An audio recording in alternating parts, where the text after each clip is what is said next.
வணக்கம்.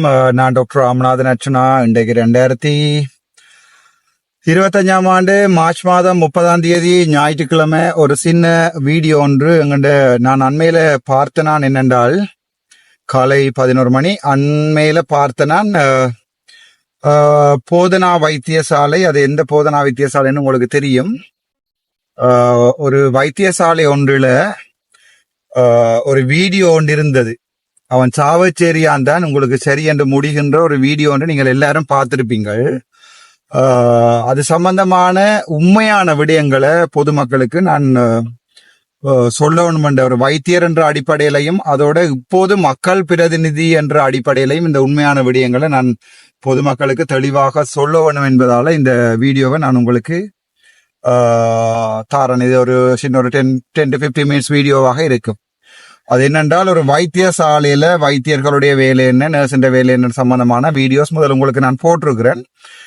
இதுல இந்த அட்மிஷன்ல இருந்து டிஸ்சார்ஜ் வரைக்கும், அதாவது வைத்தியர்களுடைய பங்கு என்ன என்பதையும் அவர்கள் எங்க பிளவிடுகிறார்கள் அல்லது எங்க சரி செய்கிறார்கள், அவர்களால் செய்யலாம போன விடயங்கள் என்ன, அதுக்கு என்ன செய்யலாம், இது நாங்கள் 2023 என்ன செய்திருக்கிறோம், இது சம்பந்தமான பிரச்சனைகள் யாழ் போதனா வைத்தியசாலையில இது சம்பந்தமாக செய்யலாமா ஏன் செய்யாம இருக்கிறார்கள் என்பது சம்பந்தமான ஒரு வீடியோ.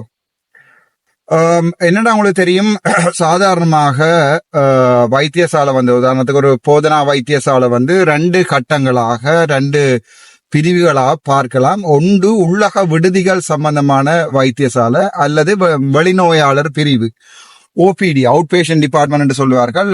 வெளிநோயாளர்கள் பிரிவு சம்பந்தமான பிரிவு. ஓபிடியை பொறுத்த வரைக்கும் காலை 8 மணிக்கு ஓபிடி ஸ்டார்ட் பண்ண வேணும். அதான் எங்களுடைய சர்க்குலர், எங்களுடைய சட்டம் என்ன சொல்கிறது என்றால் காலை 8 மணிக்கு ஓபிடி ஸ்டார்ட் பண்ண வேணும். அந்த ஸ்டார்ட் பண்ணப்படுற ஓபிடி மாலை 4 மணி வரைக்கும் இருக்க வேணும்.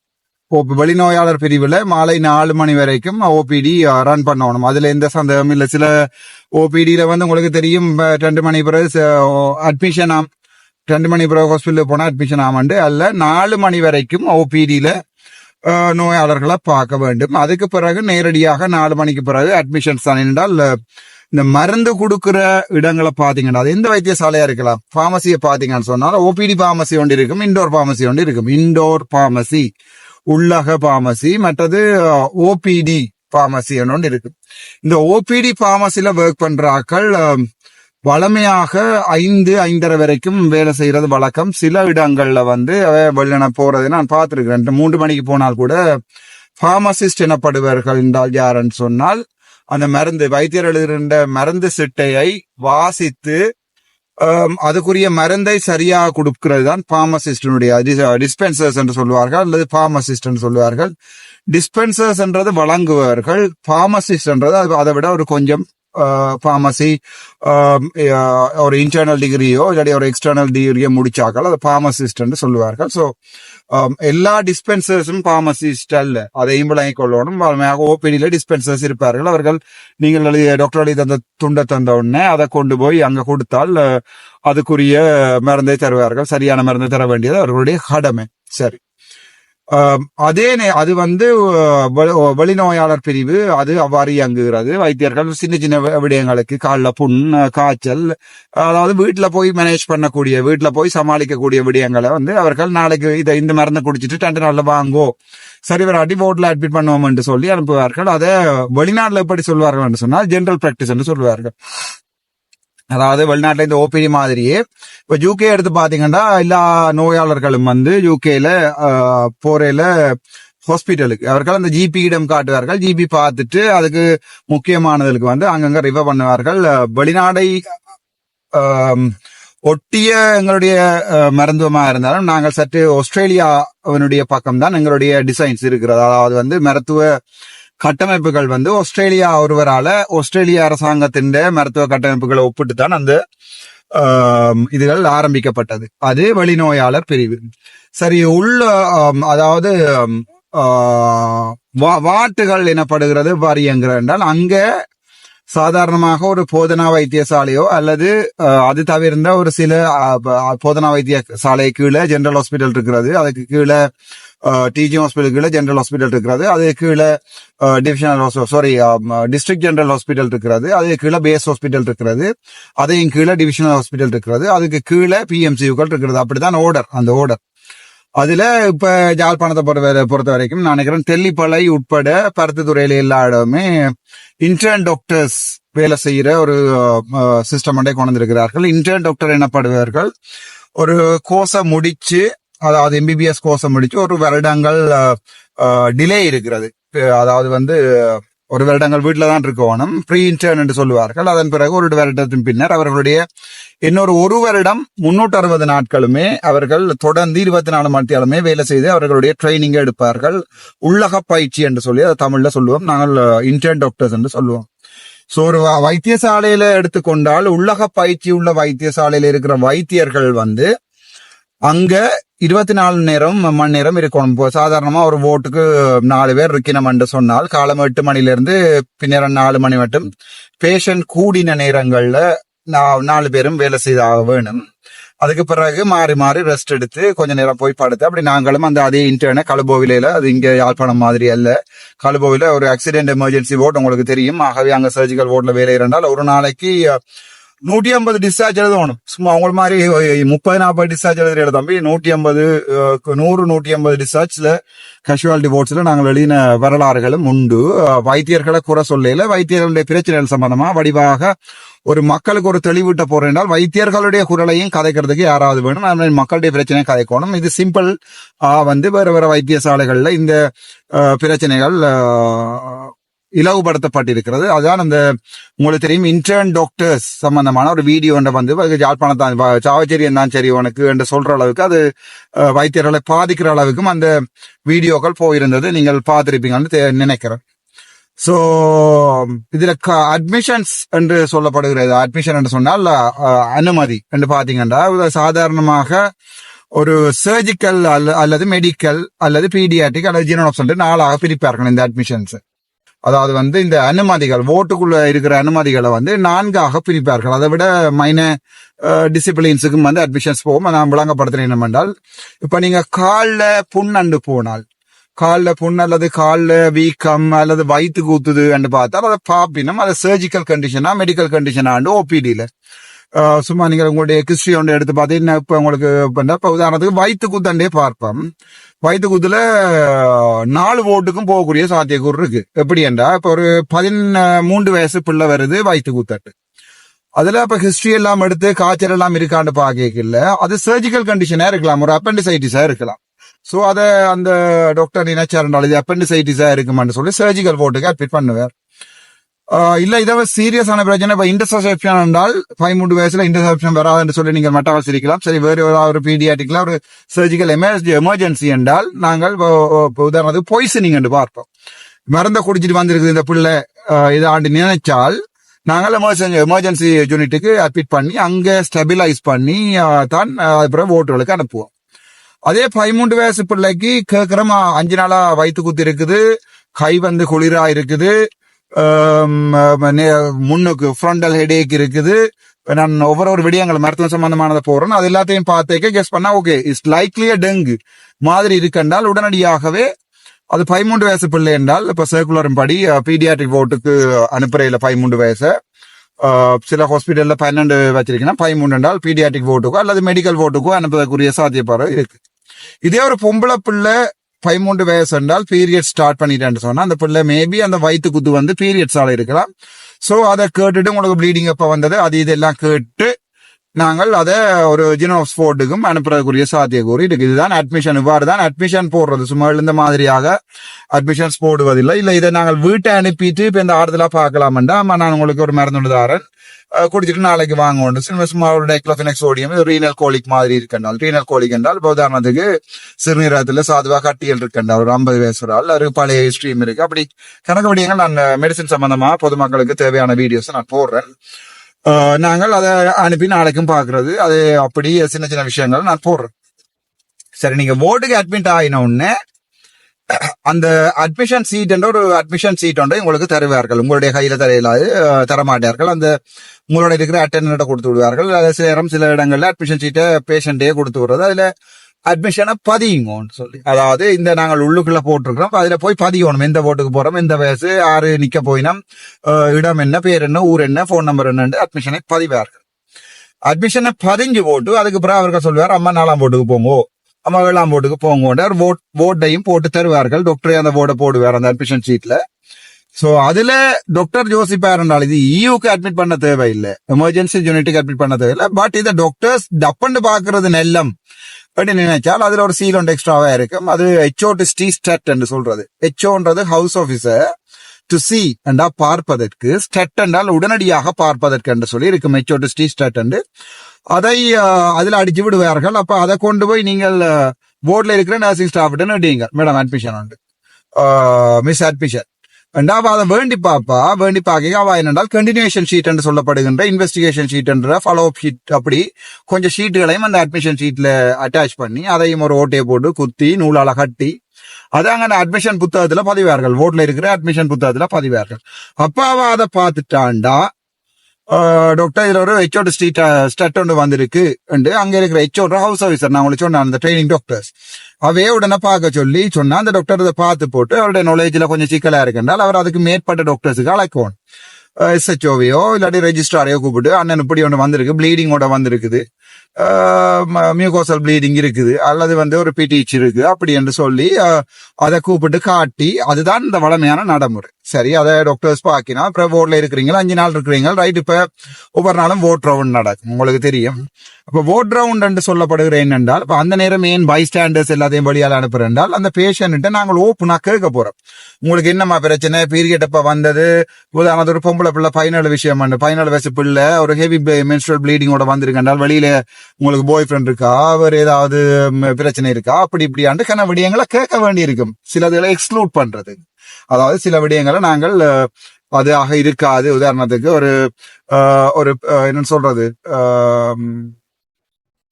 ஒரு டீனேஜ் பிரெக்னன்சியை எக்ஸ்க்ளூட் பண்றதுக்கு அந்த பிள்ளைங்க ஜூர்ன் எடுத்து பார்க்கணும். அப்படியான நேரங்கள்ல பை ஸ்டாண்டர்ஸ் நீங்க கேட்க, இப்ப உதாரணத்துக்கு பக்கத்து கட்டில ஒரு ஆம்பளை ஒரு ஆள் வந்து அந்த டைம் நின்றா, இப்ப இப்படியான கல்வியில் இந்த பிள்ளைகிட்ட கேட்கல, அந்த பிள்ளை கஷ்டமா இருக்கும். அப்ப பொய் தான் வரும். அதுக்கு நல்ல ஒரு உதாரணம் சொல்றேன். நாங்கள் சர்ஜிக்கல் அப்பாயின்மெண்ட் செய்ய ரவிராஜ் சார்கிட்ட ஒரு பேஷண்ட் நான் தான் அந்த ஹிஸ்டரி எடுத்தனானோ, அவரோட ஹிஸ்டரி ஒன்று எடுத்தது, ஒரு ஷார்ட் கேஸ் உண்டு. அப்ப எங்களுக்கு எக்ஸாம்ல இருக்குது short case, long case. Long case என்று சொல்றது ஒரு நீளமான பெரிய வருத்தம் உண்டு, ஃபுல் ஹிஸ்டரி எடுத்து ப்ரெசென்ட் பண்றது.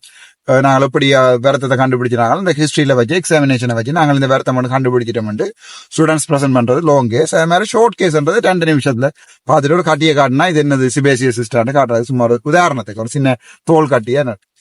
அப்ப அந்த ஐயா கிட்டத்தட்ட 1.5 மணி ஷார்ட் கேஸ் உண்டு, 2 நிமிஷத்துல சொல்ற விடயம் உண்டு. சேரங்களுக்கு சொன்னவர் இது ஷார்ட் கேஸ் உண்டு பாருங்க, எல்லாருமா சேர்ந்து பார்த்துட்டு கொண்டு வாங்க உலகப்படுத்துறது. அப்ப நாங்கள் அந்த ஐயா சுத்தி 32 பேர் நிக்கிறோம் அவரை சுத்தி. அப்ப அந்த ஆள் முதல் மாடு அடிச்சது, அதுக்கு பிறகு மாட்டுக்கு நான் அடிச்சேன் ஒரு 1.5 மணித்தியால ஹிஸ்டரி ஒன்றை சொல்ல. அப்ப லாங் கேஸ் எடுத்து கொண்டு போய் நெஞ்சு வலி என்றார் சர்ஜிக்கல் தியேட்டர். அப்ப நாங்கள் அதுக்கு ஒரு டயக்னோஸ் எல்லாம் போட்டு அப்படியா போட்டு கொண்டு போக, அந்த ஆள் அங்க ரவிராஜ் சாருக்கு முன்னால போய் திறந்து காட்டு தன் ஆணுறுப்புல பிரச்சனை. சார் எங்களை பாக்குறாரு, என்னடா இவ்வளவு நேரம் 1.5 மணி எடுத்து போட்டு வந்திருக்கிறீர்கள், நீங்கள் நாங்க பிரசன்ட் பண்றோம், அடிபட்ட மாட்டுல இருந்த இந்த மாடு ஏறி உழக்கின இவர் மாட்டு குழக்கினவர் பெரிய ஹிஸ்டரி ஒன்று பிரசன்ட் பண்றோம். அந்த ஆள் அங்க போய் சொல்லு, சார் எனக்கு இந்த ஒரு பக்கம் விதவை வீங்கி இருக்கு என்று சொல்லி அந்த ஆள் அங்க சொல்லுது. எங்களுக்கு கண்டா மண்டே கிளப்பிச்சு போச்சு, என்ன கருமடா இந்த ஆள் 1.5 மணி. அது என்ன பிரச்சனை என்றால், அவர் 30 பேருக்கு முன்னால ஒரு ஆணால ஸ்டூடெண்டா இருந்தாலும் தன்னுடைய அந்தரங்க பிரச்சனைகளை எடுத்து காட்டல. இங்க இதுதான் பிரச்சனை. சில வயசு 5 பொம்பளை காட்டினோம், அது வேற பிரச்சனை. சில பேரால காட்டல. அந்த பிரைவசி என்றது லண்டன்லயோ யூகேலயோ பயங்கர மோசமா பார்ப்பாங்க, வெள்ளக்கார பயங்கர மோசமா பார்ப்பாங்க. அவங்க ஒரு டாக்டரோட ஒரு பேஷண்டோட ஒரு டாக்டரும் ஒரு நர்ஸும் தான் நிக்கலாம், வேற ஒருத்தர நிக்கல. இந்த போனோட கையில வச்சு கொண்டுக்கிறோம், அது இது ஜோதிச்சு பாருங்க. போனோட கையில வச்சுக்கோனா அந்த ஐயா அதை திறந்து பார்க்க எங்களோட ஸ்டூடெண்டா படிக்கத்தானே படம் ஒன்று எடுத்து விட்ட முகத்தோட இப்படி இருக்கு. சோ அதுகள் பெரிய பிரச்சனை. அப்ப அந்த பிரச்சனையாலதான் பைஸ்டாண்டர்ஸ வெளியில அனுப்பி அந்த ஓட் ரவுண்ட்ல ஒருத்தரும் இல்லாத நேரங்கள்ல சில நேரங்கள்ல கேர்டின் போடக்கூடிய இருக்கும். ஆனா சில நேரங்கள்ல சில ஓட் வந்து கேர்டின் இல்ல, எல்லா பெட்டுக்கும் கேர்டின்ஸ் இல்ல. சோ அப்படியே இருந்தாங்கல்ல வெளியில பைஸ்டாண்டர்ஸ் எல்லாம் வெளியால போண்டு வாங்க செக்யூரிட்டி கார்டு வந்து அடிச்சு திலத்துறது. அது ஏனண்டா அது வந்து ஒரு பேஷண்ட நாங்கள் பார்க்கல மெட்டால் பார்த்து அவர் என்ன எட்டி பார்ப்போம் அப்படின்னா பார்த்து கொண்டு நிக்கல ராசா. அதுகள் தான் சில இடங்கள்ல கம்ப்ளைண்டா வாரது. எங்களுக்கு என்ன பேஷண்ட் எல்லாம் அடிச்சு திலத்துறார் கீழே படி வரைக்கும் கொண்டே விட்டுட்டாங்கன்னா ஒன்னும் செய்யல. அதாவது எங்கண்ட ஆக்கள் சிலதுகள் போன்ல வீடியோக்களையும் எடுத்து பிரச்சனையா போயிடும். அப்ப பொம்பளைகள் ஆம்பளைகள் இளம்படிகள் சில பர்சனலான விடயங்களை அப்படி கேட்கல. அதனாலதான் பைஸ்டாண்டர்ஸ 12 to 1 சாப்பாடை கொடுத்துட்டு போங்க வந்து திலாத்துறது. மற்ற அந்த திலாத்துறதுக்குரிய முக்கியமான காரணம் என்ன எங்கண்டையால் இப்ப நான் கண்டியில பாத்துருக்கிறேன், மற்றது களபோவில பாத்துருக்கிறேன். என்னென்றால் அவங்க ஒரு மணி அந்த செக்யூரிட்டி கார்டு ஒரு மணியோட அடிச்சு வந்துருவாங்க ஓட்டுக்குள்ள. ஒரு மணி ஆயினோடனே கிளி அடிச்சு வந்துருவாங்க. அடிச்சு தெரிஞ்சா சிங்களவர் வந்து ஒரு டீசென்ட் வாங்க 1 2 ஒரு நிமிஷத்துல எல்லாம் வெளியால போயிடுவாங்க. அவங்க அதுல நின்று கொண்டு அடிச்சு வழியா திலத்தம் வரைக்கும் நிக்கிறது. இது எங்கண்டேண்டா அப்ப அண்ணன் போட்டு வாருனா அப்ப திருப்பி வந்தா அப்ப வாரன் போட்டு அப்ப விரட்டேண்டு திருப்பி ஒருக்கா கேட்டு இப்படி மத்தியால கணக்குல கேட்டு கொண்டு 1:30 வரைக்கும் எங்கண்டாக்கள் வெளியால போக மாட்டாங்க ஓட்டை விட்டு. அப்ப நாம அவையிட்ட அதை சொல்லி விடுறது. அப்ப நீங்க என்ன மாதிரி அதுக்கு என்ன மாதிரி ஊர் கதை முழுக்க கதைச்சு எங்கண்டாக்களை வெளியில அனுப்புறேன்டா அப்பா வாழ்க்கை இருக்கும். அதுவும் யாழ்ப்பாணம் ஹாஸ்பிட்டல்ல வந்து எங்கண்ட சனம் வந்து சிலது வந்து சொன்னா ஐயோ 1 மணிக்கு போடு என்னடா கன்சல்டன்ட் வந்து செகண்ட் ஓட் ரவுண்ட் வந்து 1 மணிக்கு தொடங்கினாதான் 100-150 பேஷண்ட் 4 மணிக்குள்ள பார்க்கலாம். பார்த்து 3:30க்கு உதாரணத்துக்கு ஒரு கன்சல்டன்ட் சொல்றாரு ரைட் பண்ணி டிஸ்சார்ஜ் பண்ணி விடுங்க ரிச்சர்ட்ட சொன்னா அந்த ஹவுஸ் ஆபீசர் வந்து அந்த டிக்கெட் எழுதி 5 மணிக்குள்ள வெளியே அனுப்பணும். போட் அனுப்பி போடலாம் டிக்கெட் எல்லாம் வெட்டி கனிவுலா எல்லாம் கலாட்டி பழைய இன்வெஸ்டிகேஷன் எல்லாம் தேடி எடுத்து அப்படி 5 மணி ஒரு 1.5 மணி அதுங்க அனுப்ப ஒரு பேஷண்ட்டுக்கு மட்டும் 1.5 மணி செல்லும். அதை விளங்கிக் கொள்ளுவோம் நீங்கள்.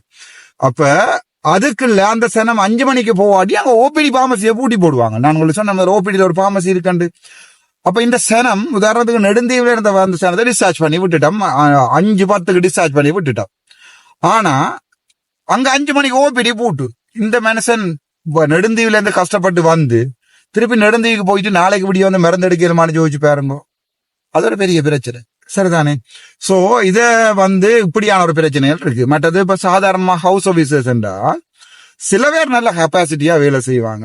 என்னென்றால் விடிய காலம் நான் இப்ப நான் எனக்காண்டி சொல்லல, நான் எங்களுடைய இந்த நல்ல உங்களுக்கு கதைகளையும் சொல்றேன் கேளுங்க. களபோவில வேலை செய்யல நாங்கள் என்னோட வேலை செய்த மிச்சம் 3 பேரும் சிங்களேஸ். அப்ப ஒருத்தி இருந்தவள், அவளுக்கு என்ன பேர் ரேணுகாவோ அவளும் நானும் ரேணுகாவும் நானும் ஒரு சைட் பாக்குறோம். மற்றது அவனுக்கு என்ன பெரேரா ஏதோ ஒரு பெரேரா உண்டு. பெரேராவும் இன்னொரு படியனும் ஒரு சைட் உண்டு. அப்ப என்னண்டா அவங்க பெடியல் 2 பேரும் விடிய காலம் 5 மணிக்கு வந்து வேலையெல்லாம் முடிச்சுட்டு 10 மணிக்கு பறந்துருவாங்க வெளியில சாப்பிடறதுக்கு. இவள் பாவி ஆடி 8 மணி தான் வருவாள் ஓட்டு. 8:30க்கு சார் ஓட்டுறோம் தொடங்கின அப்புறம் நைஸா பின்னால வந்து இப்படி தலையை கொடுத்துட்டு நிற்பாள். நான் தான் விடிய காலம் 7 மணிக்கு போய் அதுல இருக்கிற எல்லா பேஷண்ட்டும் கிளாக் பண்ணி அதுல எல்லா பேஷண்ட்டுக்கும் கிளவுஸ் போட விட்டு கையை விட வேண்டிய எல்லாத்தையும் விட்டு அது எல்லாம் எழுதி விடிய காலம் சாகணும். என்னடா அவங்க எந்த திரையில ரிப்பீட் பட்சில போனாண்டபடியா எந்த திரையில கட்டி விட்டாங்க பிடிச்ச அந்த பட்டு. அவள் பேருந்து சரியடி திருப்பி அந்த ஓட் ரவுண்ட் வந்து விடிய ரெஜிஸ்டார் வந்து ஓட் ரவுண்ட் முடிச்சிருவார். கிட்டத்தட்ட இந்தி கையா அதில் 7 மணிக்கு வந்து சென்றால் ஒரு 8:30க்குள்ள ஓட் ரவுண்ட் கடை அவ்வளவு பேஷண்டையும் நாங்கள் பார்க்கணும். 2 பேரும் ரெஜிஸ்டார் வந்து பார்க்கணும். திருப்பி ஒரு ஓட் ரவுண்ட் அதுக்கப்புறம் கன்சல்டன்ட் வந்து பார்க்கணும். அப்படி சில விடயங்களை விளங்கி கொள்ளுங்க. என்னென்னால் சும்மா டாக்டர்ஸ பேசுறது பிள்ளை இல்லை, பட் அது அவைன்ற பிள்ளைகளையும் நான் சொல்றேன். அப்ப விடிய நான் 6 மணிக்கு போனா நான் வந்து அங்க இருக்கிற நர்சிங் ஸ்டாஃப் அது மேலோ ஃபீமேலோ அப்படி ஒரு ரிலேஷன்ஷிப் வச்சிருக்கேன். அவங்களுக்கு சாப்பாடு பண்ணி கொண்டே கொடுக்குறேன், நான் அவங்களுக்கு கேட்கிற செய்யறேன், நான் எல்லாமே அடே டாக்டர் அனே இப்ப மேக தாரக பல்லதண்டோ மேக போட்டு சைன் கல்லதண்டோ அவங்கள்ட்ட நீங்க வச்சுட்டு போங்க நான் பாக்குறேன் இல்ல ஜோண்டு வாங்க மிஸ் உங்களுக்கு ஈஸியான வேலையை நான் செய்தாலும் அது அப்படி ஒரு அண்டர்ஸ்டாண்டிங் இருக்கும். நான் எங்க வேலை செஞ்சாலும் அது கழுபோவில வேலையா இருக்கலாம், சாவச்சில வேலையா இருக்கலாம், கண்டியில வேலையா இருக்கலாம், நான் நர்சிங் ஸ்டாஃப எப்பவுமே ஒரு என்னோட சொல்றது ஒரு வலது கையாவும் அவங்கள ஒரு நல்ல இடத்துல தான் வச்சிருக்கேன். நான் அப்படி ஒரு அண்டர்ஸ்டாண்டிங்ல நான் ஒரு நர்சிங் ஸ்டாஃபோடையும் சண்டை பிடிச்சேன். சில பேர் 1-2 பேர் கிழக்கு பிடிச்சிருக்கேன், அவைக்கு அடிச்சு தூக்கி இருக்கிறேன். பட் சில பேர் நர்சிங் ஸ்டாஃப் பண்றோம்னா 90% நல்லா இருப்பேன் இல்ல, அதுல ஒரு 1-2 வீதமானாக்கள் நெச்சோ டாக்டர் தானே இவருக்கு நாங்க சொல்றோம் என்ன ஒரு சின்ன ஒரு கிழக்கு கதை ஒன்று இருக்கு, அதுக்கு போட்டிருக்கேன் சொட்டுவர். அதுக்கு சொட் போட்டு அமர்த்தி கொண்டு விட்டுருக்கேன். மற்றபடி நர்சிங் ஸ்டாஃப் என்றால் நான் போய்க்கல ஸ்ட்ரைக் கழுபோயில ஸ்ட்ரைக் பண்ண வரலாறுகள் தான் உண்டு. நான் போஸ்ட் இன்டர்ல போய்க்கல, அவ்வளவுக்கு நான் அவங்க அண்டர்ஸ்டாண்டிங்ல இருந்தேன்.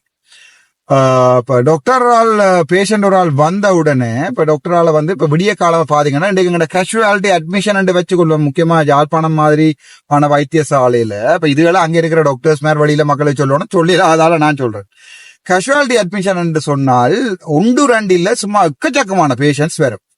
அதாவது இப்ப உதாரணத்துக்கு கௌரி மேடத்தின் போட்லயோ அல்லது முக்கியமா பேரானந்த ராயசர் போட்லயோ அல்லது சிவன் போட்ல கேஷுவாலிட்டியில ஒர்க் பண்றது, அட்மிஷன் எழுதுறேன்டா கிளாக் பண்றேன்டா என்ன ஒரு பேஷண்ட கூப்பிட்டு அந்த பேஷண்ட ஃபுல்லா ஹிஸ்டரி முழுக்க எழுதி அதை எக்ஸாமினேஷன் செய்து இந்த பிபி பார்த்து அதுக்கு தேவையான இன்வெஸ்டிகேஷன் எல்லாத்தையும் எழுதி வச்சு டாக்டர்ஸ் வேலை நீங்க நினைக்கிற மாதிரி ஈஸியில அவங்கள திட்டாங்க அவைய விடுற பிள்ளைகளையும் நான் சொல்றேன்.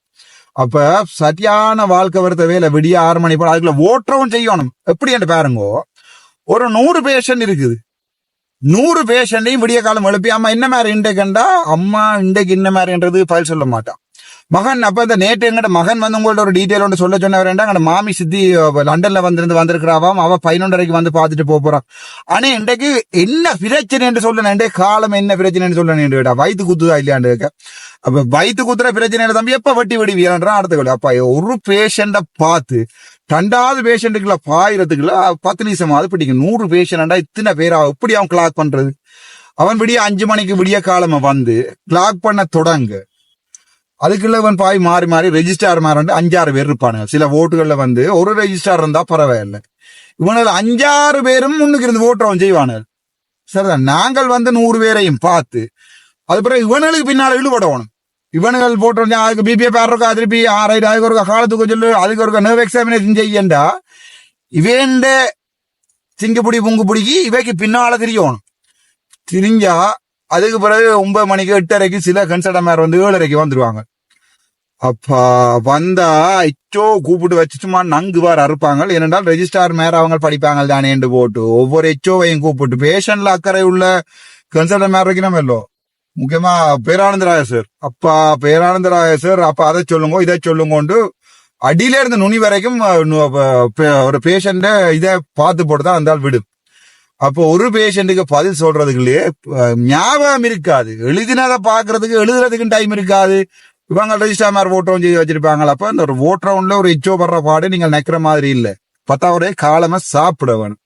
இதுல இன்னொரு பம்பலோட விஷயத்த சொல்றேன். இதுக்கெல்லாம் இந்த எச்சோ மாதிரி இப்பதான் ஹிச் ஆகிற என்னென்றால் இப்பதான் இந்த லவ்கள் வரும், இப்பதான் ரெஜிஸ்டாரோட எஸ்ஆரோட லவ்கள் வரும், அல்லது ஃபேக்கல்டியில பாஸ் அவுட் ஆகி போனது. இப்ப இனி அது அவன் வந்து ஒரு மெடிக்கல் கிராஜுவேட்டா பரவாயில்லை, அவனுக்கு அண்டர்ஸ்டாண்டிங்ல விட்டுருவான்.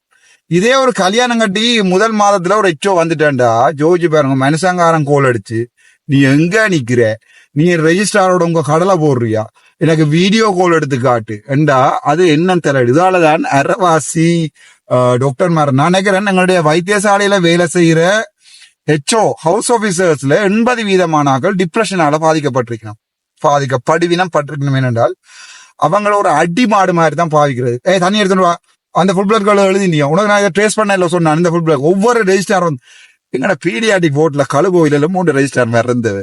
அவை நங்கு வார எடுத்துறான். நான் சும்மா எடுத்துட்டு நினைக்கிறீங்களே அழுது குளர்ற அளவுக்கு நங்கு வார எடுத்துட்டா. நான் இந்த வேலை செய்யறேன், நீ உண்ட வேலையை செய், நானும் ட்ரெயினி நீயும் ட்ரெயினி பேருந்து வந்து உண்ட ஆணியர் எல்லாத்தையும் பிடிங்க கொண்டு இருந்தா மேடம் இஞ்சால வந்து சாந்தினி மேடம் வந்து ஹெச்ஓ கூப்பிட்டுதான் சொல்லுவா பிசிஇ பார்த்தனியோ அந்த மனசி பிசிஇ பார்க்காட்டி நித்திர வராது. இங்க வாங்கோ பிசிஇ பார்த்தனீங்களோ என்றா ஒரு பேஷனுக்கு பிசிவி பாக்குறதுன்றது. பிசிவி என்றா என்ன, பேக்செல் வால்யூம். ஒரு சின்ன ஒரு டியூப் ஒன்றுக்குள்ள பேஷண்ட் பிளட்டை ட்ரோ பண்ணி அதுக்கு போய் இந்த மிஸ்மேரிட்ட கெஞ்சினா அடியை நாதறியல ஒருக்கு அந்த பிளட் எடுத்துதான் டாக்டர் நீங்களும் பழகத்தானேவன் அது நாசமா போன இந்த ஸ்ட்ரிங் அது 2 கனிவுலா போட்டிருக்கும். மிடத்தின் போட்ல ஒரு பேஷண்ட்டுக்கு 2 கனிவுலா போட்டிருக்கும். குழந்தை பிள்ளைகளுக்கா அது என்னடா ஒரு பக்க கனிவுலா வந்து இங்க ட்ரக் அனுப்புறதுக்கு, அதுல பிளட் எடுத்தா அது டைல்யூட் ஆகி தான் வரும். உங்களுக்கு எல்லாருக்குமே தெரியும். இப்ப வளமையா தண்ணி அடிச்சா பிளட் இதுக்குல அதுக்கு அந்த பிளட் எடுத்தா டைல்யூட் ஆகி வந்தா பெக்செல் வால்யூம்ன்றது மாறி போகும். அதாவது வந்து ஒரு மில்லிமீட்டர் கியூபுக்குள்ள இவ்வளவு செல்ஸ் இருக்குன்றது சும்மா விளங்கப்படுத்துறேன். சோ அது வந்து ஐதா போன உடனே கணக்கு எல்லாம் பிழைச்சுப்போம். கணக்கண்டா கடும் கணக்கு டெங்குல சரிதானே. அப்ப அந்த மனுஷி சொல்லும் இன்னொரு கனிவுலா உண்ட போட்டுடு இந்த கடவுள். அது வேற பிரச்சனை. மனுஷி இப்ப சந்தோஷப்படும் அப்பாடா ஒரு மாதிரி எம்பியா போய் இதை விட்டுட்டு போயிட்டான். அந்த மனுஷி விடிய காலம் வந்து உள்ள டெங்கு பேஷண்ட் முழுக்களுக்கு எல்லாம் பிசிவி பாத்தனியோண்டா ஒரு பேஷண்ட்டுக்கு பிசிவி பாக்குறா போய் மட்ட ஜோஜி பாருங்க 3 வயசு பிள்ளையில போய் இருக்கிற கனிவுலாவில ஸ்ட்ரிஞ்ச கொழுவி இழுத்து ரத்தத்தை எடுக்கணும். அது சும்மா குளறி அம்மா குளறி அடிச்சு கத்தி குளறி ஒரு பேஷண்டோட தாண்டவம் மாறதுக்குள்ள கிட்டத்தட்ட 1/2 மணி நேரம் முடியும். ஆனா அவங்க நர்ஸ் மேட்ட சொன்னா அவளை போய் சுத்தம் எடுத்து வந்துருவாள். அப்ப அங்க இருக்கிற குட்டி குட்டி நர்ஸ் மேட் இருக்கிற அளவு தானே எல்லாரோடையும் போய் வாலிய வச்சிருக்கிறது. அனிமிஸ் லசனா அனிமிஸ் லசனா என்ன தெரியும். அப்படியே காலம் வந்து பிளட்ல வந்து பிளட் ரோவனை தான் ஒண்ணு வலிறான்னு இவங்கள்ட்ட கேட்டு கெஞ்சி பிளட் மாறக்கூடாது மாறி மாறி எடுத்து தருவானுகள். திடீரென்று கன்ஃபியூஸ் ஆயிரும். அந்த பேஷண்டையோ இந்த பேஷண்டையோ திருப்பி எடுக்கணும். பொய் கொண்டு எழுதி வச்சிடும் எழுதியல அது பேஷண்ட் செத்து போயிடும். இந்த விளையாட்டு இல்ல. சரி என்ற ஒரு பிசிவியை கொண்டே பார்த்து அங்க கொண்டே பார்த்தா அங்க கல்போவில இருக்கிற பிசிவி மிஷின் அதுக்குள்ள வந்து டியூப்பை வச்சு போட்டு சுத்தணும். அது மோட்டர்ல சுத்தி போட்டு 10 போட்டா இல்ல சுக்குநூறு உடஞ்சு போயிருக்கும். அப்படி கடும் மிஷின்கள் தான் எங்கட வைத்தியசாலையில இருக்கும். அது பிறகு திருப்பி பிளட் ட்ரோ பண்ணி திருப்பி வைக்கிறேன்டா ஜோதிச்சு பாருங்க. அப்போ ஒரு எச்சோன்றது நீங்க நினைக்கிற மாதிரி இருக்கு. சரி, அது பிறகு இவ்வளவு பேருக்கும் போட்டோம் செய்யணும், ரெஜிஸ்ட்ரார் மாரோட சண்டை பிடிக்கணும், அதுக்குள்ள காலம் சாப்பாடு செய்யணும். அதுல மனுஷக்காரன் அடிச்சோணும். இப்போ உங்க ரெஜிஸ்ட்ரார் மாரோட உங்க யார நல்ல வடிவான படியல் மேல படிக்கிறேன் வைப்பாங்க. உங்க நல்ல வடிவான பெட்ட நர்சுகள் மாரோட கடலை ஓடுறா வீடியோ கால் எடுத்து காட்டுறான்டா. பிறகு என்ன இருது திருப்பி போன் எடுத்து இப்படி வீடியோ கால் ஐயோ நான் தனியா தண்ணிக்கிறேன் காட்டுறோம். ஒரு டாக்டரா வாழ்றது சும்மா சிம்பிள் இல்ல. நீ உங்க நர்ஸோட காய்ச்சி கொண்டிருக்க, நீ உங்க ஆம்புலன்ஸ் நர்ஸோட காய்ச்சி கொண்டிருக்க, உங்க ஒரு ரெஜிஸ்டாரோட கடலை போடுற என்ன இங்க ஒரு தச்சமே ஒரு வீடியோ எடுத்து போட்டாங்கன்னு வைங்க. ஒரு ரெஜிஸ்டாரோட ஒரு பொம்பளை டாக்டர் கிட்ட பார்த்தேன்னா முல்லைத்தீவுல 4-5 நர்ஸ் மேர் ஒரு மேல் நர்ஸோட காய்ச்சி கொண்டிருக்கிற மாதிரி ஒரு வீடியோ ஒன்று வந்து நான் நினைக்கலாம் அந்த மேல் நர்ஸ் வீட்டை கிழிஞ்சிருக்கு மாட்டேன். அது ஆழத்தை பாவப்பட்ட உதவி அதோட பண்ணி உடல் அனுப்பியானி அப்படி அவளோட 12 மணி வந்து 1 மணி விட்டு மாட்டா அவங்களோட டியூட்டி மாறுற நேரம் அதுல போய் அவங்க அப்படிதான் காய்ச்சி அந்த பேஷண்ட் ஒரு பம்பு அவ்வளவுதான் அவங்களுக்கு இருக்கிற சந்தோஷம். அதை விட்டுட்டு ஒரு சொட்டு நேரம் விட அதை நின்று கதைக்கிறேன். அதை போய் வீடியோ எடுத்து போட்டு வச்சிருக்கிறார்கள். என்ன முண்டு நான் சொன்னேன் அந்த கிளிநொச்சி வைத்தியசாலையில காய்ச்சி கொண்டே உள்ளுக்குள்ள போக மாட்டேன். அது மனசக்காரன் எடுத்துக்குள்ளார இருப்பான். உங்க நர்ஸோடையோ நிக்கிற என்ன டாக்டரோடையோ நிக்கிற கோலான்சம் என்று அது பிறகு அவன் அந்த பொம்பளை நேரு அது பாவம் போன கையில் எடுத்து வச்சு இல்லையா பாரு படிக்கிறேன். அதை வீடியோ எடுத்து போட்டு வச்சிருக்கார்கள். வைத்தியசாலையில போன் பாய்க்கிறான். இது எல்லாம் என்னன்னா டாக்டரா வீரர் சரியான கஷ்டம். அது உங்களுக்கு நான் திரும்பவும் சொல்றேன். ஆனா பிரச்சனைக்கு வருவோம். சரி, எல்லாரும் கேப்பீங்கள் 27 நிமிஷமா போச்சு பரவாயில்ல ஒரு லாங் வீடியோ. அப்ப எல்லாரும் கேப்பீங்க அண்ணா நீங்க என்ன வேலை செஞ்ச நீங்க எச்சோவா இருக்கேக்க நீங்க வேலை செஞ்ச நீங்கள் தானே தம்பி. நாங்க ஷாப்பா 5:30 அங்குறேன் நான் ஓட்டுக்கு சரிதானே. சில நேரங்கள்ல இரவிரவாடி விட்டு செஞ்சா இல்ல விடிய 5:30 போனா கொஞ்சம் மண்டைய பாவிக்கும். சும்மா கிடா மாதிரி அதான் இப்ப நீ எச்சோ மாதிரி தான் நீ பேசப்போம், டாக்டர் மாதிரி தான் நீ பேசப்போம். சும்மா கிடா ஆடு மாதிரியான ரெஜிஸ்டாருக்கு தலையாட்டி கொண்டு கொஞ்சம் மண்டையோட இன்டர்ன்களை செய்யுங்கடா. அதாவது ஒண்ட வடிவா சொல்றேன், ஒரு ஹாஸ்பிட்டல் டிரெக்டர் ஒரு ரெஸ்பான்சிபிலிட்டியோட சொல்றேன். போர்ட்ல இருக்கிற கன்சல்ட் எனக்கு சொல்லுங்க. இல்ல எச்ஓமா சேர்ந்து சார் எங்கண்ட வேலையை செய்ய விடுங்க சார், செய்ய சொல்லுங்க சார், விடுங்க சார், செய்ய விட சொல்லுங்க சார். இவங்க ரெஜிஸ்டார் மாதிரி சொல்ற வேலையை செய்யறதால எங்கண்டதுக்கு சன வீடியோ எடுத்து போடுது. அந்த ஜெஃப்னா டீச்சிங் ஹாஸ்பிட்டல் வீடியோ எடுத்து பாத்தீங்கன்னா தெரியும். அவன் ஒருத்தன் போன்ல காய்ச்சிட்டு இருக்கான். அவன் தன் சொந்த போன்ல கதைக்கல லேண்ட்லைன்ல இருந்து அநேகமா எதுக்கு அடிச்சிருப்பான் என்றால் ஏதோ ஒரு லேபுக்கு அடிச்சிருப்பான். அந்த பிளட் டெஸ்ட் இன்வெஸ்டிகேஷனை சொல்லி ரெஜிஸ்டார் குளர்றான். அப்படி இல்லையேண்டா அக்கா வேற குளறுவீனும். அது வேற அவ பயங்கரமா குளறுவீண்டா. வீட்டை மனுஷக்காரன் அடிச்சு தான் எடுப்புறது. அப்ப இங்க வந்துறது குளர்ற முழுக்க ஜூனியர் எச்சோ மேர போட்டு தான் உருட்டி எடுக்கிறது. இங்க அதை பார்த்தனியா அதை பார்த்தனியான்னு போற மூட்டி வர வைப்பானுங்களடா. அப்பா இப்படி 5 மணிக்கு போய் ஓட்டோம் செஞ்சாலும் வந்து ஓட்டு சொல்லுவாங்க. நாங்கள் இல்ல இல்ல மேடம் இவர் 8:30 தான் வந்தவர். அந்த மனுஷி வேற ஒவ்வொரு யாரு எங்கண்ட சாந்தினி மேடம் வேற கேட்க மாட்டா. அந்த மனுஷி வேற மூஞ்சி தூக்கி வச்சு கொண்டு இருக்கும். இதுக்கு நான் என்ன ப்ரூவ் பண்றது? நான் இப்படி 5 மணிக்கு தான் வந்தேன். கேட்கவும் மாட்டுது. எத்தனை மணிக்கு வந்தேன் நர்ஸ் டைம் எல்லாம் கேட்கறது. 8 மணிக்கு வந்தவர் கடவுளே. அதுக்கு பிறகு டேட் டைம் என்ற பேர் போட்டு இந்த வரைக்கும் நான் இது வரைக்கும் கிளாக் பண்ணின எந்த பிஎஸ்டி சேலஞ்ச் எம்பி போஸ்டே விட்டு போறேன். டாக்டர் ராமநாதன் டாக்டர் ராம் ஏ என்று போட்டு டேட்டும் போட்டு டைமும் இல்லாம எச்ஓ என்று போட்டு ஒரு சின்ன வெட்டு அப்படி இல்லாம ஒரு நாளுமே கிளாக் பண்ணினது இல்லை. ஏன்னா ஒருத்தரும் ஆணியும் பிடுங்க இயலாது. நான் எத்தனை மணிக்கு வந்தேன் பிஎஸ்டிலே இருக்கு. சரி உண்டு. ரெண்டாவது செக்கு மாடுகள் மாதிரி ரெஜிஸ்டார் சொல்றாரு எஸ்ஹெச்ஓ சொல்றாரு தலையாட்டாதீங்க. கொஞ்சம் திங்க் பண்ணுங்க. திங்க் மட்டும் ரெஜிஸ்டார் மேருக்கும் எஸ்ஹெச்ஓ மேருக்கும் ஒரு கைண்ட் ரிக்வஸ்ட் என்னென்றால் சும்மா இருக்கிற எச்ஓ போட்டு கும்மி அடிச்சா நீங்கள் உங்களோட பர்சனல் தேவைகளுக்கும் உங்களுக்கு ஃபுல் பிளட் கவுண்டுக்கு இன்வெஸ்டிகேஷன் எழுதுறதுக்கு கொடுத்த நான் போய் எடுத்து பாருங்கோ. 2016 ஆண்டு கழுபோவில வேலை செய்தா போய் கேளுங்கோ. நான் குடுவுடன் கொடுத்தனான் அழுதவ ஓடினவ. ஒரு நாள் ஒரு மயூரி என்ற ஒரு பேர் அவாக்கு அவ ஒரு ரெஜிஸ்டார் நடு ஓட்ல நின்று குளறி அழுகிற அளவு கொடுத்தனான். அது பிறகு இன்னொரு அவனு இப்ப கார்டியாலஜிஸ்டா மாட்டான். பீடியாடிக் இன்னொரு பேர் ஒரு டாக்டர் ஆளுக்கு முஸ்லீம் டாக்டர். அவர் வந்தா என்ன செய்வாருன்னா பர்ச்சுனா வேற மண்டு போட்டு கூட்டி கொண்டு போய் சும்மா என்னோட வச்சுதான் தேய்ச்சி கொண்டிக்கிறேன். நான் செஞ்சு வா செம்மறி அடிச்சு மூஞ்ச வஞ்செல்லாம் உடைப்பேன். நீ உண்ட ஓட்ட ஒண்ட செய், நான் எந்த ஓட்ட ஒண்ட செய்யறேன். உனக்கு நீ போட்ட நீ எழுதி போட்டு போ, நீ என்னென்ன எழுதியிருக்காண்டு பின்னால் தெரிஞ்செல்லாம் எனக்கு நிரப்ப இல்லாது. கையோட ஃபோம் எடுத்து கொண்டு போய் நீ 7 மண்டா நீ நிரப்பு, இல்லாட்டி நான் மேடத்துல சொல்றேன். நான் மேடத்துல சொன்னா மேடம் நான் ஒரு இன்டர்ன் ட்ரெயினி, அவர் ஒரு இன்டர்ன் ட்ரெயின், அவர் ஒரு போஸ்ட் கிராஜுவேட் ட்ரெயினி. அவர்கிட்ட வேலையை பார்த்துருங்க, இந்த வேலையை நான் பாக்குறேன். இல்லையா நீங்க எஸ்எல்எம்சிக்கு எழுதுங்க மேடம், எஸ்எல்எம்சி இந்த வேலை நான் போறோன்னு குழம்பிடுன்னு அர்த்தம். அதுக்கு பிறகுதான் மேடம் எல்லா ஹெச்ஓவையும் கூப்பிட்டு கேட்டா எல்லா பொம்பளைகளும் அழுதுகள். பீடியாட்டிக் போர்ட்ல அவர் இன்னொருத்தி இப்ப ஒரு சாமான் பேத்தாலஜிஸ்டாவும் போறாள் நினைக்கிறேன். அவன் மனுஷன் ஒரு சர்ஜன். அப்ப என்னோட ஜூனியர் கேர்ள் உண்டு முஸ்லீம் பிள்ளை. அப்ப எல்லாரையும் கூப்பிட்டு மேடம் தனியா காய்ச்சா என்ன இவன் தானே குழப்பாடி, நான் தானே பிரச்சனை ஆனால். அப்ப இவனை விட்டு போட்டு மிக்க 3 பிள்ளைல மட்டும் அதுகள் மேடத்துல போய் அழுதுட்டு 3. ஐயோ மேடம் எங்களுக்கு ஓட்டர் ஒன்றே செய்யலாம இருக்கு, எங்களுக்கு ஒரு டிஸ்சார்ஜ் எழுதியலாம இருக்கு மேடம், எழுதின டிஸ்சார்ஜ் எல்லாம் கிழிச்சறியணும் அப்படி இப்படி என்று சொன்னேன். மேடம் அடுத்த நாள் விடிய வந்தா சும்மா மேடம் சிவந்து வணிக்கிறா. இண்டையில இருந்து ஒரு ரெஜிஸ்டாரும் ஒரு ஹெச்ஓவும் கதைக்கிறாது. ஒரு ரெஜிஸ்டாரும் ஒரு ஹெச்ஓக்கும் ஓர்டர் போட இல்லாது அதை இதை செய்ய ரெஜிஸ்டார் வேலையை பார்க்கணும், ஹெச்ஓண்ட வேலையை பார்க்கணும்.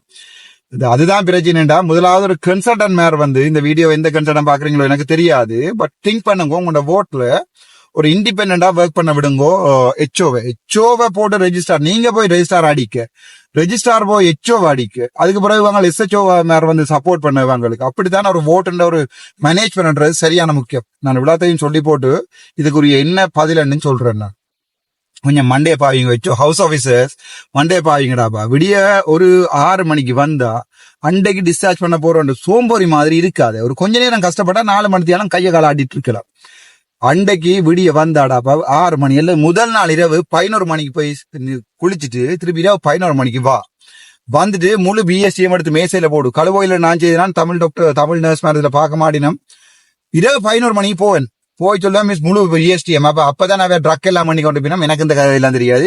முழு பிஎஸ்டிஎம் கொண்டு வாங்கண்டா. அதுல ஹிஸ்டரி எடுத்து பார்த்தா தெரியும் நாளைக்கு இந்த பேஷண்ட் டிஸ்சார்ஜ் ஆகப்பட்டு டிஸ்சார்ஜ் கார்டு எடுத்துறாப்பா அந்த பேஷண்ட் ஊர் பேர் அட்ரஸ்கள் ஹிஸ்டரிகள் அதுகள் இதுகள் பிளானை விட்டுட்டு ட்ரக்கையும் விட்டுட்டு பிளானையும் விட்டுட்டு உங்களுக்கு ட்ரக்ஸ் சிலதுகள் தெரியும். பாராசிட்டமால் டைக்ளோஃபெனிக் எழுதத்தான் போறோம் எப்படியோ.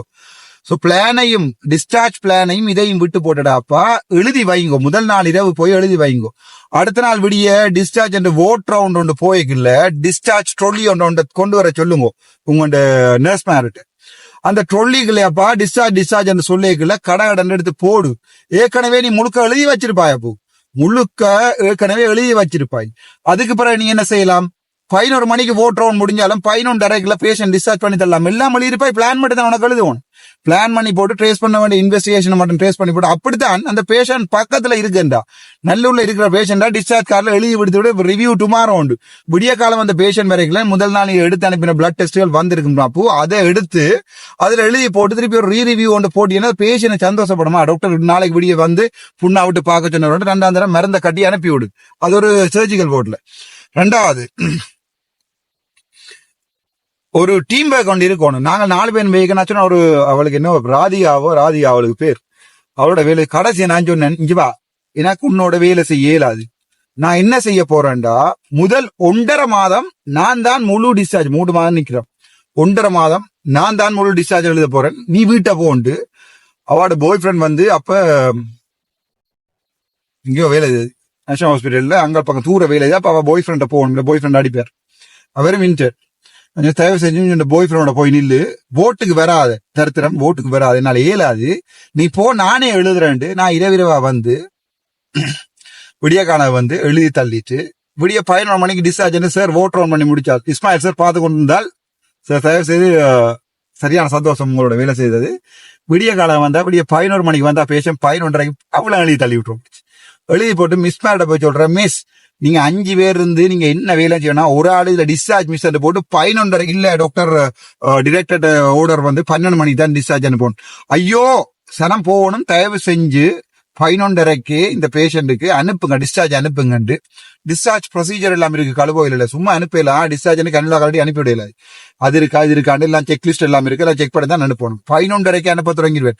12:30 நான் 11:30 எழுதி கொடுத்துருவேன் தானே, 12 மணிக்கு லஞ்ச் டைம், 11:30 போய் சாப்பிட போயிடுவேன். நான் திருப்பி 1 மணிக்கு வந்தா சார் சொல்லுவார், பின்னரம் இந்த இன்வெஸ்டிகேஷன் பார்த்து போட்டு இவ்வளவு அதை டிஸ்சார்ஜ் பண்ண போட்டு, அல்லது மேடம் சொல்லுவா இன்வெஸ்டிகேஷனை பார்த்து போட்டு திருப்பி பிளேட்லெட் கூடி இருந்தா அவ டிஸ்சார்ஜ் பண்ணண்டா. திருப்பி 1 மணிக்கு வந்து லேப்லயும் 4 பேரோட ஃப்ரெண்ட் பிடிச்சு வச்சிரு, அங்க போய் கதை, அங்க இருக்க லேப் அசிஸ்டன்டோட டெக்னீஷியனோட கதை, அண்ணேண்டு கதை, நீ டாக்டரா இருந்தாலும் அவங்களோட அண்ணன் அக்காண்டு கதை, எனக்கு ஒரு 7 மண்டா மிஸ் ஒரு எடுத்து தாரிங்க அடுக்கு கோல் அடி, மொபைல் நம்பர் எடுத்து போய் அடி, இந்த இப்படி ஒரு பேஷண்ட் தான் பிஹெச் நம்பர் ஒரு மிஷின்லயே இருக்கத்தக்கனையா, பிரிண்டுகள் போடாம நான் பாரு மிஷின்ல இருக்கத்தக்கனையா, பிளேட்லெட் ஒரு பாச்சு விடுங்க, நீ கான்பிடென்டா உனக்கு தெரியும் பிளேட்லெட் 320 கூடிட்டு நீ டிஸ்சார்ஜ் பண்ணி போட்டு அம்மா சொல்லிட்டு அம்மா 2 நாள் கழிச்சு வாங்கோ, இந்த பிளட் துண்டையும் எடுத்துட்டு போகலாம், கிட்ட இருக்கிறேன்டா. பேஷண்ட்டுக்கு நெல்லாம், உனக்கு நெல்லாம், ஹாஸ்பிட்டலுக்கு நெல்லாம், எல்லாத்துக்கும் நெல்லாம் கொஞ்சம் திங்க் பண்ணி இன்டர்ன செய்யுங்கடா. அதான் உங்களுக்கு சொல்றேன், சும்மா வீடியோ வருதுன்ற அது வந்து என்னண்டா, அந்த இன்டர்டோஸ வந்து இது ஒரு பெரிய பிரச்சனையாகவே எங்க இருந்தேன்டால் பேராதனையில நான் வேலை செய்யல, ஒரு பெரிய பிரச்சனையா இருந்தது. இவனுகள் 5 மணிக்கு தான் டிஸ்சார்ஜ் எழுத தொடங்குவாங்க, 9 மணிக்கு தான் டிஸ்சார்ஜ் விடுவாங்க. பேஷண்ட் என்ன என்றால் விடிய 9 மணிக்கு ஓட்டோவில் சொல்லிவிட்டு போயிடுவார் கன்சல்டன்ட், நீங்க டிஸ்சார்ஜ். பேஷண்ட் 9:30 ஆட்டோ வர சொல்லிடும், அங்க பிக்மியல் தானே அப்ப ஜோர்ஜ் வேற 9:30 வந்து ஆட்டோ, பின்னேரம் 9 மணியோட மிருக்க வெயிட்டிங் சார்ஜ் பெரிய கம்ப்ளைண்ட் எங்களுக்கு. அப்ப நான் எம்மோ பிளானிங். அப்ப நாங்க என்ன செய்யறாங்க என்றால் அர்ஜுனா சாரோட சேர்ந்து காய்ச்சி சார் நாங்க சொன்னோம், சார் இது எல்லாத்தையுமே எலக்ட்ரானிக் பண்ணோம், அதான் HRIMS லேப் சிஸ்டம் எல்லாம் இருக்கு, அது யாழ்ப்பாணத்துல இல்ல, எனக்கு தெரியாது, அதுல போய் யாழ்ப்பாணத்துல இன்ட்ரடியூஸ் பண்ணணும். அது என்னடா எல்லாமே எலக்ட்ரானிக் பண்ணிட்டோம். இன்வெஸ்டிகேஷன் அனுப்புறதா இருந்தாலும் இங்க பிளட் ட்ரோ பண்ணினால், போர்ட்ல பிளட் ட்ரோ பண்ணினால் அதுல பார்கோட் ஒட்டி அங்க ஸ்கேன் பண்ணி, ஏற்கனவே அட்மிஷன் எல்லாமே எலக்ட்ரானிக் பண்ணி இருக்கிறோம். குயினின் சிஸ்டம் கொடுத்தாங்க, ஏசியாவிலேயே பெஸ்ட் சொல்லி அவார்டும் எடுத்துனாங்க. பேஷண்ட் ஹாஸ்பிட்டலுக்கு வந்தோடனே எல்லாமே ஃபீட் பண்ணிடுவோம். பேஷண்ட்டுக்கு ஹாஸ்பிட்டல் ஒரு ஐடென்டி கார்டு கொடுத்துருக்கிறோம். அப்ப அந்த பேஷண்ட் அந்த ஐடென்டி கார்டை கொண்டு வந்து ஹாஸ்பிட்டல்ல கொடுத்தோன்னா அந்த பார்கோட ஸ்கேன் பண்ணா பேஷண்ட் ஃபுல் டீடைல் வரும். நான் தான் MO planning health information research unit MOIC medical officer incharge நான் தான், குவாலிட்டி மேனேஜ்மெண்ட் இன்சார்ஜ் நான் தான், எல்லாமே நான் தான். ஆனால் எனக்கு வந்து ஒரு சம்பளம் சரிதானே. நாங்கள் அப்படித்தான் வேலை, நாங்கள் பேராதனையில போய் கேட்டு பார்க்கலாம். அதோட சேருண்ட வேலையால் இதுகள் ட்ரேட் யூனியன் வேலையில், அட்மின் ட்ரேட் யூனியன் வேலையில் செய்யாத வேலை இல்லை. அதாலதான் இந்த வரைக்கும் கடவுள் என்ன மேல கொண்டு போயிருக்காலையோ, நான் கீழே இறக்கின வரலாறு இல்லை. இவ்வளவு பேர் அடிச்சால் எல்லாமே எலக்ட்ரானிக் பண்ணிருக்கிறோம். ஸ்ரீலங்காண்ட கவர்மெண்ட் ஹாஸ்பிட்டல்ல பெஸ்ட் ஏசியன் அவார்டு எடுத்துனாங்க பேராதனியாவில் 2022. அது ஏனென்றால் 2023 பிரசம் சவுத் ஈஸ்ட் ஏஷியன்ல பெஸ்ட் ஹாஸ்பிட்டல்ன்றது எலக்ட்ரானிக். அதை விட டிஜிட்டல் எக்ஸலன்ஸ் அவார்டும் எடுத்துனாங்க. அதாவது வந்து ஸ்ரீலங்காவிலே இருக்கிற இவன் ஆசிரியர் அதை இதை எல்லாத்தையும் விட எங்கண்ட பெட்டர் சொல்லி டிஜிட்டல் பப்ளிக் செக்டர்ல இருக்கிற டிஜிட்டல் எக்ஸலன்ஸ் அவார்டும் எடுத்துனாங்க பேராதனைக்கு. குவாலிட்டி மேனேஜ்மெண்ட்ல குவாலிட்டி ஏசியாவில் பெஸ்ட் பேராதனைக்கு எடுத்துனாங்க. ஒரு டூரிஸ்ட் ஹாஸ்பிட்டல். இப்ப அப்படி கொஞ்சம் நான் சாவச்சேரிக்கு வந்த உடனே நான் பேராதனையில என்னென்ன எல்லாத்தையும் செஞ்சனும் அப்படியே ஒன்றுண்டா சாவச்சேரியில செய்வோம் என்று வெளிக்கிட்டு தான் இவ்வளவு பிரச்சனைகளும் வந்தது. அது சேஞ்ச் மேனேஜ்மெண்ட் கனவேருக்கு கஷ்டமா இருந்தது. ஆகவே ஒருத்தரும் ஒத்தி அங்கேயில அதுதான் உண்மை. சோ என்ன பொறுத்த வரைக்கும் நாங்கள் அப்ப அங்க ஒரு 5 லேப்டாப் எடுத்து டொனேஷன் எடுத்து, அங்க இங்க மாதிரி இல்ல லயன்ஸ் கிளப்புக்கு அடிச்சு கால் பண்ணி சொன்னா 5 லேப்டாப் பண்ணா அடுத்த நாள் விடிய காலமா லேப்டாப் பெட்டிகளோட நிப்பாங்க. அப்ப 5 லேப்டாப் எடுத்து மெடிக்கல் போர்டுக்கு போட்டு அதை எல்லாமே எலக்ட்ரானிக் பண்ணி, அப்ப கம்ப்யூட்டர்லயே பேஷண்ட் இன்வெஸ்டிகேஷன் எல்லாம் இருக்கு. அவ்வளோதையும் பிரிண்ட் பண்றதுதான் வேலை. அப்ப சில பேஷண்ட் சொல்லணும் டாக்டர்களுக்கு பிரிண்ட் பண்ணாங்க, PDF இமெயில் பண்ணுங்க உங்களுக்கு அது காணும் எடியூகேட்டட் பேஷண்ட்ஸ். சில பேஷண்ட் சொல்லுமா அப்போ உங்களுக்கு விளங்கு இல்லையா. அது தவிர இந்த ட்ரக் கொடுக்குறது இவன் பிரிஸ்கிரிப்ஷனை வந்து எலக்ட்ரானிக் பிரிஸ்கிரிப்ஷன் மாத்தி வச்சிருந்தாங்க. அதை விட டிஸ்சார்ஜை வந்து மானிட்டர் பண்ணினாங்க, எத்தனை மணிக்கு பேஷண்ட் போகுதுன்னு சொல்லி. அப்படி குவாலிட்டி மேனேஜ்மெண்ட்ல பெரிய வேலையெல்லாம் செய்தாங்க. வைத்தியத்துறையில இருந்து வெளியால போயிட்டோம், மெடிக்கல் அட்மினிஸ்ட்ரேஷன் இருந்து வெளியால போயிட்டோம். ஆனால் உண்மை என்னண்டா, இப்ப உங்களுக்கு விளங்கி இருக்கும் ஒரு டாக்டர்ஸ் எவ்வளவு கஷ்டப்படினா. ஆனா அது எங்க பிழை இருக்குன்னு இப்ப உங்களுக்கு சொல்லியிருக்கேன். பேராதன வைத்தியசாலையில இருக்கிற அட்மினிஸ்ட்ரேஷன் அதை செய்தபடியா பேராதன வைத்தியசாலையில பிரச்சனை இல்லை. நான் வேற ஒன்றையுமே கதைக்கல, தேவையில்லா பிரச்சனைகள் வரும். ஆகவே யாழ்ப்பாணத்துல வடக்கு மாநிலத்துல இருக்கிற வைத்தியசாலைகளை இது எல்லாத்தையும் செய்தா டாக்டர்ஸ் பேரும் கெடாது. அநியாயமா டாக்டர்ஸ் பேரை கெடுக்கிறது யாரோ, ஆனால் அந்த இன்கெப்பாசிட்டி அதாலதான் அந்த பிரச்சனைகள் வாரது. மில்லியன் கணக்கா காசை செலவழிக்கிற மண்டைகளை சரக்கு இருந்தால் வேறு எங்கேயாவது போயிருக்கும். ஆனால் அதில் பற்றி கதைச்சு பிரியோசனம் இல்லை. ஆனா அதுல கதைச்சவன நீங்கள் வைத்தியத்துறை இருந்து அட்மினிஸ்ட்ரேஷன் இருந்து வெளியால் அனுப்பியிருக்கிறீங்க. ஆனால் எங்க அனுப்பியிருக்கிறீங்கடா, உங்களுக்கு மேல ஒன்றே வச்சிருக்கிறீர்கள். இப்ப எனக்கு மட்டும் வடக்கு மாகாணத்துல இருக்கிற மாகாண முதலமைச்சர் பதவி வருமாக இருந்தால் மாகாண சபைக்குள்ள இருக்கிற அவ்வளவு வைத்தியசாலையில் இருக்கிற அவ்வளவு கரப்ஷனும் துடைச்சொழிப்பேன். அதுல எந்த சந்தேகமும் இல்லை. தெளிவான பதில். அவ்வளவு நீங்க 8 மணிக்கு போறீங்கடா, அவ்வளவு வேலையிலும் நான் எல்லாமே எலக்ட்ரானிக் பண்ணுவேன். ஒரு பெஸ்ட் ஹாஸ்பிட்டல் அவ்வளவுமே மாத்துவேன். அது என்னால செய்யலும். ஆனா அதுக்குரிய பதில பொதுமக்கள் தான் சொல்லணும். எனக்கு ஒரு பெரிய கனவுகள் ஆசைகளோட தான் தனியா ட்ரை பண்ணி கொண்டிருக்கிறேன். பெரிய கனவுகள் ஆசைகள் ஏன் செய்யலாம், சேரம் பதறும் கை. ஏன் கண்டியில செய்யறாங்களா, ஏன் பேராதனையில செய்யறாங்களா, ஏன் ஜாழ்ப்பாணத்துல செய்யலாம். இந்த சனம் நாசமா போட்டு விட்டுட்டு போற நாள் நான் இல்ல. 2019ஆம் ஆண்டு நான் என்னோட வீடியோ ஒன்று போடுறேன். என்னோட ஒரு பெரிய ஃபைல் ஒன்று கிட்டடியில் அம்பிட்டது. அங்க அப்ப இருக்கிற சிஸ்டத்தோட இப்படி அடிபட்டு இருக்கிறன்ற கடிதங்கள் எல்லாம் அந்த இதுல எடுத்து பார்க்க கவலையா இருந்தது. 2019 தனி ஒரு ஆளா சாவச்சேரி வைத்தியசாலையில் அடிபட்டுட்டு 2021 மார்ச் மாதம் நான் யாழ்ப்பாணத்தை விட்டு போனான். இனிமேல் வாரையிலேண்டு திரும்பவும் சொல்றேன், இப்ப வந்து நிக்கிறேன். நான் இனிமேல் போறது இல்லை. ஒரு சிஸ்டத்தோட அடிபாடு. அப்ப எனக்கு துணிச்சல் இல்லை. டிவோர்ஸ் எடுத்த காலத்துல மகனும் 2.5-3 வயசு. என்னால ஏலாம இருந்தது. அப்ப அடிபாடு ஏலாது என்னால இருந்தது. ஆனா இப்ப things have changed. So will fight for the justice and the corruptions. நான் நினைக்கிறேன் மாநசபை எங்கட கைக்குள்ள வருமென்று வந்தால் சம்பவங்கள் இருக்கு. நன்றி, வணக்கம். டாக்டர் ராமநாதன்.